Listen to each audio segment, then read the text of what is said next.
Maraming salamat po sa pagtangkilik ng ating video. Hinihikayat ko po kayong mag-like and subscribe para ma-update kayo sa susunod na nakabanata. Tara at umpisahan na natin. Magkakaroon ba ng luha, kalungkutan at pagdurusa? Ano? Nanginginig ang mga labi ni Zelda habang nagsimulang bumuhos ang malamig na pawis mula sa kanyang ulo.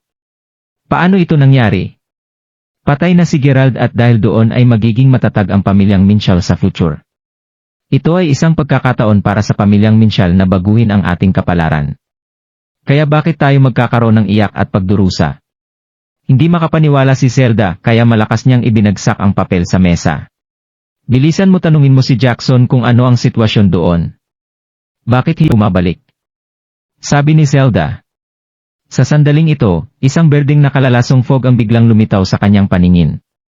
May isang bata na tatawag sana nang biglang bumubula ang bibig matapos itong bumagsak sa lupa. Anong nangyayari? Nagulat ang lahat nang makita ito. Pagkatapos nito, paraming mga tao ang nagsimulang bumagsak sa lupa. Nagsimulang magpanik si Zelda habang nauutal, ito ang 1,000-year-old lason. Pagkatapos nito, nanlaki ang mga mata ng mga miyembro ng pamilyang Minshall sa gulat, at nakita nila ang isang garapon na direktang sumasabog sa hall ng pamilyang Minshall. Pagkatapos nito ay lumitaw si Gerald sa looban sa harap ng kanilang mga mata. Ang pamilyang Minshall ay humihiyaw at umiiyak. Noong gabing iyon, nasa Yane Manor si Gerald. Sa wakas ay nagising na si Yum sa ganitong oras. Dahan-dahan niyang iminulat ang kanyang mga mata, nakita niya si Gerald na nakaupo sa gilid ng kwarto, habang humihigop ng kanyang tasa ng tsaa. Napakapayat ng kanyang katawan ngunit kahit papaano ay binigyan niya ang mga tao ng malaking pakiramdam ng security. Niligtas mo na naman ako. Sino pa ba ang magliligtas sa'yo kung hindi ako? Sagot ni Gerald habang pilit siyang nakangiti. Ayaw kong magkaroon ng utang na loob sa'yo. Ayaw kong magkaroon ng anumang pabor sa'yo. Umupo si Yum mula sa kanyang kama, ang kanyang maputlang muka ay namula at halos namumula siya nang makita niya si Gerald. Sabihin mo sa akin kung ano ang gusto mong gawin ko para sa'yo. Gagawin ko ang anumang hilingin mo kahit na masira pa ang buhay ko. Mula noon, wala na tayong utang na loob sa isa't isa, sabi ni Yum. Ang mga salita ni Ghost ay labis na nakaapekto kay Yum. Sinabi niya na may in love siya sa lalaking ito, ngunit hindi niya susuklian ang pagmamahal na iyon. Napakalakas at determinado ang personalidad ni Yum, kaya sigurado na hindi siya papayag na mangyari ang ganitong bagay. Gayunpaman, hindi niya kayang patayin si Gerald kahit na gusto niya. Sa totoo lang, nagkaroon ng bagong pakiramdam si Yum para kay Gerald nang bigla siya nitong hinalikan sa loob ng minahan. Seryoso ka? Gagawin mo ang lahat ng hiling ko kahit hilingin kong maging asawa kita? Mapaglarong tanong ni Gerald. Nang ina mo? Sinong gustong maging asawa mo? Galit na sinabi ni Yumi habang luhaan ang kanyang mga mata. Nagbibiro lang ako sa'yo. May asawa na ako. Kahit na gusto mong maging asawa ko, hindi ako papayag. Pero mayroon kang dalawang pabor sa ngayon. Mayroon kang pagkakataon na bayaran ang isa sa iyong mga pabor ngayon. May gusto akong itanong sa'yo at kailangan mo akong sagutin. Sabi ni Gerald sabay lapag ng tikop niya. Huminga ng malalim si Yum bago siya nagtanong, ano iyon? Pumupunta ka sa iba't ibang lugar ngayon para hanapin ang palasyo ng Hari ng Karagatan. Ito ay isang gawain na ipinagkatiwala sa iyo ng iyong lola. 2 tao ang binanggit mo sa panaginip mo kanina lang. Ang unang tao ay ang iyong lola, at ang pangalawang tao ay ang iyong lola sa tuhod. Gusto kong malaman kung ano ang gawain at misyon na ipinagkatiwala nila sa iyo na gawin sa palasyo ng Hari ng Karagatan. Alam kong hindi ito kasing simple ng pagnanakaw sa libingan. Sabi ni Gerald. Nakakapagtaka ang buong pangyayari na ito. Sino ba ang magpapadala ng taong mag-iimbestiga sa palasyo ng Hari ng Karagatan maliban sa pamilyang Minshall? Nang marinig ito ni Yumi, nakaramdam siya ng sobrang komplikasyon at pagkabuhol-buhol na parabang iniisip niya kung masasabi niya ba sa kanya ang bagay na ito o hindi. Sa totoo lang, hindi mahalaga kahit nasabihin mo sa akin ang tungkol dito. Magiging totoo ako sa'yo. Hinahanap ko rin ang palasyo ng Hari ng Karagatan. Para maging eksakto, pupunta ako sa palasyo ng Hari ng Karagatan para maghanap ng isang patay na tao. Sabi ni Gerald. Napatingin si Yum kay Gerald. Siya ang uri ng tao na tinutupad ang kanyang salita at pangako. Hindi na niya kailangang itago ang bagay na ito sa kanya dahil hahanapin din ni Gerald ang palasyo ng Hari ng Karagatan. Ako rin. Naghahanap ako ng bangkay para maibalik ko ito sa pamilyang Gunter. Ito ang kagustuhan ng lola at lola sa tuhod ko. Ang bangkay na ito ay may napakalaking sikreto. Parang hindi mula dito ang bangkay na ito. Sabi ni Yum. Para sa sikreto na ito, wala nang silbi na tanungin mo ako tungkol dito. Iyon ang dahilan kung bakit hindi ko rin alam kung ano ito. Ito lang ang alam ko. Ang pamilyang Gunter. Nasaan ang pamilyang Gunter? Tanong ni Gerald. Tulad ito ng inaasahan ni Gerald. Bukod kay Gerald, lumalabas na may ibang persang nakaalam tungkol sa deity at gayon din ang babaeng bumaba sa langit noon. Ang dahilan kung bakit niya hinahanap ang babaeng nakaputi ay dahil gusto niyang ibalik ito sa libingan ng deity upang matukoy niya ang eksaktong relasyon ng babaeng nakaputi at ng deity. Pero bakit gustong ibalik ni Yum ang bangkay sa pamilyang Gunter? Gayunpaman, napag-alaman ni Gerald na hindi nagsisinungaling si Yum sa kanya.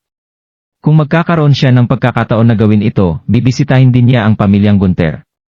Pasensya na pero hindi ko masasabi sa iyo ang lokasyon ng pamilyang Gunter, sagot ni Yum. Sige, kung ganoon. Hindi kita pipilitin kung ayaw mong ipaalam sa akin. Pero sana pareho nating makakamit ang misyon natin sa huli. Darating ang fleet ko ngayong gabi.